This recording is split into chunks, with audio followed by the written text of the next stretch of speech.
नमस्कार, मी नम्रता. विजन महाराष्ट्र न्यूजच्या वृत्तवाहिनीमध्ये तुम्हा सर्वांचं स्वागत. पाहुयात आजच्या ठळक घडामोडी. ठाणे जिल्हा हाऊसिंग फेडरेशन आणि आमदार संजय केळकर यांच्या सातत्यपूर्ण पाठपुराव्यानंतर महायुती सरकारकडून अकृषिक कर पूर्णतः माफ करण्यात आलाय. त्यामुळे अकृषिक कराच्या जिझिया ओझ्याने हैराण झालेल्या गृहनिर्माण संस्थांची कराच्या या जाचातून मुक्तता झाली आहे. या निमित्त महाराष्ट्रातील 4.5 कोटी रहिवाशांच्या वतीने ठाणे जिल्हा हाऊसिंग फेडरेशनने शनिवारी आमदार संजय केळकर यांचा जाहीर सत्कार केलाय. हाऊसिंग फेडरेशनच्या कार्यालयात पार पडलेल्या या कार्यक्रमाला हाऊसिंग फेडरेशनचे अध्यक्ष सीताराम राणे, भाजपा ठाणे शहर जिल्हा उपाध्यक्ष महेश कदम, फेडरेशनच्या संचालक शैलजा गस्ते, विनोद देसाई, संतोष साळुंखे आणि ॲडव्होकेट अलकेश कदम या आदींसह रहिवासी उपस्थित होते. महाराष्ट्रात 1,25,000 गृहनिर्माण संस्था आहेत, तर ठाणे जिल्ह्यात 33,000 आणि शहरात 4,500 सोसायट्या आहेत. अकृषिक कराच्या नोटिसांमुळे राज्यातील 4.5 कोटी रहिवासी हतबल झाले होते. हा एनए कर स्थगित करावा यासाठी ठाणे जिल्हा housing federation, Maharashtra housing federation आणि पुणे हाऊसिंग फेडरेशनच्या महाराष्ट्र राज्य गृहनिर्माण महासंघाने न्यायालयात जनहित याचिकाही दाखल केली होती. या बरोबरीने ठाणे शहराचे आमदार संजय केळकर यांनी विधिमंडळामध्ये तसेच 2018 ते 23 पर्यंत संबंधित 3 मंत्र्यांकडे वारंवार बैठका घेऊन हा मुद्दा लावून धरला होता. एक घर आणि 2 कर हा जाच कशासाठी असा सवाल करीत सरकारकडे पाठपुरावा केल्यानंतर तत्कालीन महसूल मंत्री राधाकृष्ण विखे पाटील यांनी अकृषिक कर रद्द करण्यासाठी समिती नेमून एनए कर वसुलीला स्थगिती दिली होती. तर नुकत्याच पार पडलेल्या बैठकीत महायुती सरकारनं अकृषिक कर पूर्णतः माफ करण्याचा निर्णय घेतलाय. अखेर आमदार संजय केळकर आणि हाऊसिंग फेडरेशनने केलेल्या अथक प्रयत्नांना यश आलंय. या निमित्तानं हाऊसिंग फेडरेशनचे अध्यक्ष सीताराम राणे यांनी शनिवारी आमदार संजय केळकर यांचा पुष्पगुच्छ आणि शाल देऊन जाहीर सत्कार केलाय. महाराष्ट्र हाऊसिंग फेडरेशन आणि ठाणे जिल्हा हाऊसिंग फेडरेशनच्या माध्यमातून हा सत्कार माझा करण्यात आला. हा अकृषक कर जो आहे तो नुकत्याच झालेल्या मंत्रिमंडळाच्या बैठकीत आचारसंहितेच्या आधीच्या हा पूर्णपणे रद्द करण्यात आला आणि फार मोठा दिलासा महाराष्ट्रातल्या आणि या जिल्ह्यामधल्या जनतेला, विशेष करून हाऊसिंग सोसायट्यांमध्ये राहणाऱ्या आणि इतर आस्थापना ज्यांच्या आहेत त्या ठिकाणच्या लोकांना फार मोठा हा दिलासा मिळाला. हा अत्यंत जाचक कर होता. याला जिझिया कर म्हणून सुद्धा म्हटलं जायचं, कारण की शहरी भागामध्ये राहणारे लोक जे आहेत ते 1 घर आणि 2 कर अशा प्रकारचा त्यांना तो भरायला लागत होता. तो अन्यायकारक होता. प्रॉपर्टी टॅक्सही भरायचा आणि महसूलचा अकृषक करही भरायचा. तर त्याच्या बाबतीमध्ये आम्ही पाठपुरावा करत होतो. 3 मंत्री झाले महसूल मंत्री. अगदी चंद्रकांतदादा पाटील महसूल मंत्री होते, त्यावेळेलाही आम्ही स्थगिती घेतली. बाळासाहेब थोरात मंत्री महसूल मंत्री होते, त्याही वेळेला स्थगिती घेतली, कारण नोटीस आहे यात येत राहायच्या मार्चच्या आधी. उत्पन्नाचा एक मोठा स्रोत होता आणि लोक प्रचंड हैराण होऊन जायचे. पण अंतिमतः विखे पाटील साहेब ज्या वेळेला महसूल मंत्री झाले त्यावेळेला स्थगित तर कायम होती. त्याच्या अनुषंगाने हाऊसिंग फेडरेशनही कोर्टामध्ये त्यांनी याचिका दाखल केली होती. त्यांनी त्यांची भूमिका जी आहे ती निभावली होती. विधिमंडळात तर मी वेळोवेळी मांडत होतो, पण सह्याद्री अतिथीगृहामध्ये बाळासाहेब थोरात यांनी, विखे पाटील साहेबांनी बैठक बोलवली, सूचना घेतल्या की हा कायमचा कसा रद्द होईल याच्यासंबंधी मी निश्चितपणे प्रयत्न करणार आहे. आणि मला सांगायला आनंद वाटतो की या आमच्या मागणीला यश मिळालं. माननीय मुख्यमंत्री एकनाथ शिंदे साहेब, देवेंद्र फडणवीस साहेब आणि अजितदादा, महायुतीचं सरकार यांचं मी खरोखर त्यांना धन्यवाद देईन या करोडो लोकांच्या माध्यमातून, की त्यांनी हे गाऱ्हाणं आमचा पाठपुरावा हा ऐकला, मानला आणि जनतेच्या हिताकरता हा अकृषक कर जो आहे तो कायमचा रद्द केला. आणि त्याच्याबद्दल शासनाने हे फार मोठा ठोस असा निर्णय या सगळ्या भागातल्या लोकांसाठी घेतला. करोडो लोकांना याचा निश्चितपणे फायदा होणार आहे.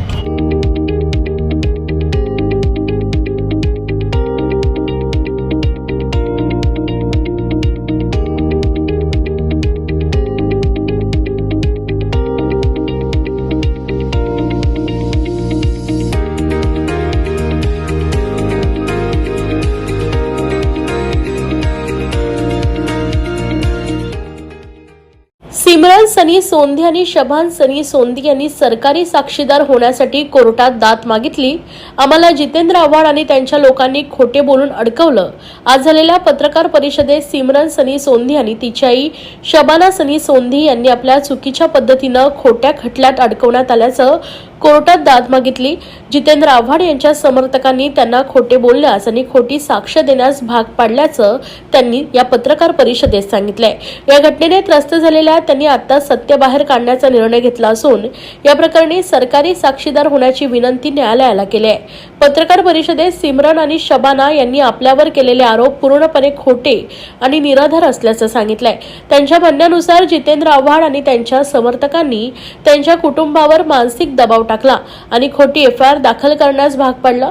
आता आपल्याला न्याय हवाय आणि सत्य समोर आणून खरा न्याय मिळेल अशी आशा असल्याचे या दोघांनी सांगितलंय. सिमरन आणि शबाना यांनी सांगितले की त्यांनी यापूर्वी जी काही विधानं केली होती ती दबावाखाली दिली होती आणि आता त्याची चूक सुधारण्यासाठी न्यायालयाची मदत घेत आहेत. या संदर्भात त्यांनी सरकारी साक्षीदार होण्याचं आवाहन केलंय जेणेकरून सत्य समोर आणता येईल आणि ज्यांनी आपल्याला खोट्या प्रकरणात अडकवण्याचा कट रचलाय त्यांच्यावर कायदेशीर कारवाई करण्यात येईल. पत्रकार परिषदेत त्यांनी आपल्या कुटुंबावर झालेल्या मानसिक व भावनिक अत्याचाराचाही उल्लेख केला असून या प्रकरणी न्यायव्यवस्थेकडून लवकरात लवकर न्याय मिळावा आणि त्यांच्या कुटुंबियांना शांती लाभावी अशी अपेक्षा व्यक्त केली आहे. जितेंद्र आव्हाड यांनी त्यांच्या लोकांकडून जीवाला धोका असल्याचाही मुद्दा त्यांनी पत्रकार परिषदेत उपस्थित केलाय. यावेळी ज्येष्ठ माजी नगरसेवक राजन किने हे देखील उपस्थित होते. यावेळी माजी नगरसेवक राजन किने यांनीही पत्रकार परिषदेत अधिक माहिती दिली आहे. आज पत्रकार परिषद घेण्याचं कारण एवढंच की आज 3 वाजता जो जितेंद्र आव्हाड यांच्यावरती पोस्कोचा गुन्हा दाखल झालेला आहे त्या संदर्भात त्यांनी न्यायालयात अर्ज केलेला आहे की मला या गुन्ह्यामध्ये जामीन मिळावा. पण आमची न्यायालयाला हीच विनंती आहे की या जितेंद्र आव्हाड सारख्या खोट्या माणसाला कोणत्याही प्रकारे जामीन होऊ नये यासाठी आम्ही न्यायालयाला विनंती करतो. प्रकरण हेच की 354चा जो जितेंद्र आव्हाड यांच्यावर विनयभंगाचा गुन्हा दाखल झाला होता या गुन्ह्यामध्ये त्यांना कोणत्याही प्रकारे म्हणजे गुन्हा काढावा यासाठी त्यांनी एन प्रकारे मॅडमवरती आणि इतर लोकांच्या माध्यमातून खूप प्रेशर आणला होता. त्यांच्या माध्यमातून रिजा रशीद यांच्यावर पोस्कोचा गुन्हा दाखल केला आणि तो पोस्कोचा गुन्हा दाखल जितेंद्र आव्हाड यांच्या माध्यमातून झाला. या मेन कटाचे सूत्रधार जितेंद्र आव्हाड होते आणि तो गुन्हा माननीय न्यायालयाने खोटा ठरवला. त्या गुन्ह्यामध्ये कोणताही पुरावा नसताना मॅडम यांच्या विरोधात जो पोस्कोचा गुन्हा दाखल झाला होता तो खोटा ठरवण्यात आला. त्याच्यात दिशाभूल झाली आणि नंतर मग माननीय न्यायालयात मॅडम रिजा रशीद मॅडम यांनी अर्ज केला होता की या संदर्भात ज्या लोकांनी माझ्यावर खोटा गुन्हा दाखल केला त्यांच्यावर गुन्हा दाखल व्हायला पाहिजे आणि तशा प्रकारची ऑर्डर मिळून माननीय न्यायालयाने जितेंद्र आव्हाड आणि त्याचे इतर साथीदार यांच्यावरती 19 साथीदार आहेत त्यांच्यावरती पोस्कोचा गुन्हा दाखल झाला आहे आणि ते सध्या सगळे बाहेर फिरत आहेत. त्यांच्यावर कोणत्याही प्रकारे अटकेची कारवाई होत नाहीये. अशा प्रकारे आज जितेंद्र आव्हाड यांनी सुद्धा आज न्यायालयात 3 वाजता न्यायालयात त्यांचा जामीन अर्जासाठी बेल अप्लिकेशन केलेलं आहे. तर त्या संदर्भात आम्ही न्यायालयाला विनंती करतो की कोणत्याही प्रकारे जितेंद्र आव्हाड यांना जामीन देण्यात येऊ नये. माननीय न्यायालयाला ही विनंती आहे. गलती हुई थी, पहला घर आके उन लोगों ने वीडियो बनाया फ्लैंक का बोल के. उसके दूसरे दिन हमारे घर पुलिस आती है तो मैं रौनक शाइस्ता को कॉल लगाती हूँ तो रौनक बोलती है टेंशन मत लो, आव्हाड सर ने बोला है कि पुलिस वालों से मेरी बात हो चुकी है, आप लोगों को कुछ नहीं होगा. लेकिन मैंने उसे रिक्वेस्ट किया कि मुझे मुंब्रा पुलिस चौकी जाना है, क्यों बुलाया है मुझे. बोली नहीं मत जाओ, कुछ भी नहीं होगा. लेके जाके हम लोग एकलंटा बिल्डिंग में 1 महीना पूरा कंटिन्यू वहाँ रखा गया है. उसमें हम लोगों को बहुत तकलीफें दी है. फिर इस बीच में आता है आव्हाड सर से बात करवाती है रौनक कि माजी ये काम करवा दो, 25 लाख रुपए आपको देता हूँ. तो मैंने कहा नहीं, गरीब हूँ, बिकाऊ नहीं हूँ. क्या काम करवाने के लिए? मैडम के ऊपर एफआईआर बना के मेडिकल करवाना. जो कि बच्ची मेरी छोटी थी, कुछ उसका ऐसा था नहीं. इन लोगों ने क्या खेला था क्या नहीं, हम लोगों ने उसमें कुछ नहीं साथ दिया. उसके बाद में जब हमें निकलना था वहां से तो इन लोगों ने हमको बोला कि हाई कोर्ट जाके एक पेपर साइन कर दोगे ना तुम लोग यहाँ से आजाद हो जाओगे. तो हाई कोर्ट गए तो उन्होंने एक आधार कार्ड दिया और वहां लेके जाके एक साइन लिया. उसके बाद हमें छोड़ दिया और जैसे ही हमें छोड़ा गया हम लोग जब बाहर आए हैं तो पता चल रहा है कि किसी के साथ ये हुआ है, जैसे झूठ है ये बातें. तो मैंने टीसीपी सर का रास्ता लीक चुना था, गणेश रावड़े सर जोन 1 के जो हाई कोर्ट से चल रहा था, उनके साथ में मिलके जो सच्चाई थी, जो झूठ था, उसमें मैंने साथ दिया था कि मैडम का ऐसा कुछ नहीं है, मैडम को फंसाया गया है। आज भी जो मैं इधर खड़ी हूँ ना, तो मैं इधर किसी के दबाव में नहीं आके खड़ी हूँ। इन झूठ खेल में मुझे भी फंसाया गया। मैं 2 महीना जेल काट चुकी हूँ। मेरे घर में कोई भी नहीं है, मेरी एक बेटी अकेले रही है, तो उनको भी तो सजा होनी चाहिए ना। सर्व नागरिकांना आवाहन करण्यात येत आहे की सध्या डासांमार्फत पसरणाऱ्या डेंग्यू या आजाराचा प्रसार रोखण्यासाठी प्रत्येकाने पुढील प्रमाणे कार्यवाही करावी। डेंग्यू आजार एडिस इजिप्ती हा डास चावल्याने होतो। या डासांची पैदास साचलेल्या किंवा साचवलेल्या स्वच्छ पाण्यामध्ये होते। 8 दिवसांपेक्षा जास्त दिवस पाणी उघडे व साचून राहिल्यास त्यात डास अंडी घालतात।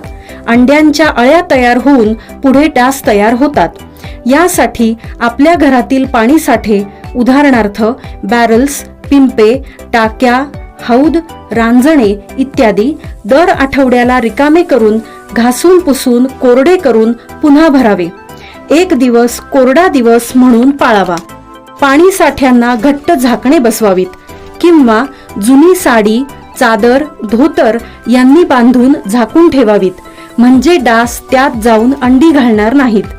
घराच्या गच्चीवर, आजूबाजूला, अंगणात कोठेही पाणी साचू देऊ नये।